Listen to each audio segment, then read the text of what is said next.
Okay, I'm back at my favorite neighborhood set of stairs. I got a question, a specific question after yesterday's video, and that was from somebody that has a banana-shaped foot.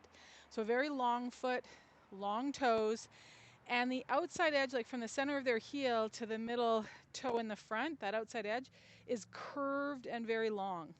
And they have a hard time getting on that MTP joint. So here's an instruction that I gave you. So all things still being considered, and that is that the feet don't need to be straight ahead. As I let my shin and chest come forward and set myself down on that other foot, I'm going to think of that stepping down foot of reaching out with my pinky toe. Okay, so as I let my shin and chest come forward, I'm reaching out with this pinky toe, and that will get me more on that MTP joint if I'm someone with this banana-shaped foot that I'm talking about. And if when you go to reach that pinky, like it's not going to have your whole leg do that. I should be able to, just like I am with my hand, reach that pinky toe out without my whole, like I do with my finger, my whole arm doesn't have to follow it, right?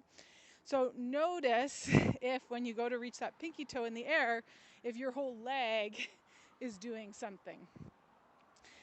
So just to review, going downstairs is easier. We're not going to try to have our whole foot on the stair. We can let our toes come off. We just need our first MTP joint right here on the stair.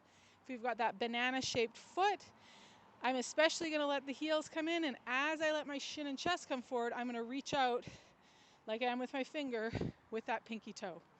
Give it a shot.